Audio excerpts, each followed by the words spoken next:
మంత్రి పదవి పొందిన తర్వాత తొలిసారి అనంతపురం జిల్లాకు చేరుకున్న ఏపీ ఆర్థిక మంత్రి పయ్యావుల కేశవ్కి ఘన స్వాగతం లభించింది. 30 ఏళ్ల రాజకీయ జీవితంలో అనంత కష్టాలన్నీ చూశారు. రాష్ట్రానికి ఆర్థిక మంత్రినైనా ప్రజల కష్టాలు తీర్చేందుకు కూలీ మాదిరిగా పనిచేస్తానని ప్రకటించారు ఆయన. గత 5 ఏళ్లలో రాష్ట్రంలో ఏం జరిగిందనే విషయంలోకి ఇంకా వెళ్లలేదన్న మంత్రి రాష్ట్రాన్ని పరుగులు పెట్టించేందుకు కృషి చేస్తామని తెలిపారు.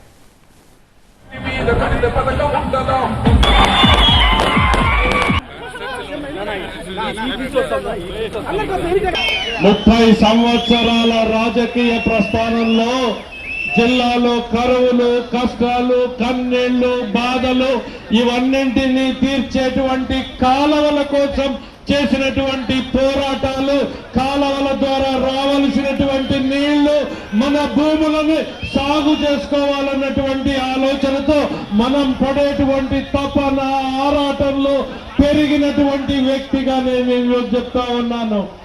రాష్ట్రానికి మంత్రినైనా అనంతపురం జిల్లాకు నేను కూలీగానే పనిచేస్తానని సందర్భంగా తెలియజేస్తా ఉన్నా. ఈ జిల్లా ప్రజల కష్టాలు, కన్నీళ్లు, బాధలు తొడవడానికి పయ్యావుల కేశవ్కి భగవంతుడు ఎంత శక్తినిస్తే అంత శక్తిని ఉపయోగించి ఈ జిల్లా బాగు కోసం పనిచేస్తాను.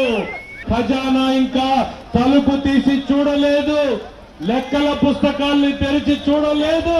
చూస్తే ఎక్కడున్నామో, ఏం జరిగిందో ఈ రాష్ట్రంలో గత 5 ఏళ్లలో అనేటువంటిది తవ్వి తీయడానికే మన సమయం సరిపోతుందన్నటువంటి పరిస్థితుల్లో నీళ్లు, సాగు నీళ్లు మధ్య ఆరాటాలు, పోరాటాల మధ్య పెరిగిన వాణ్ణి.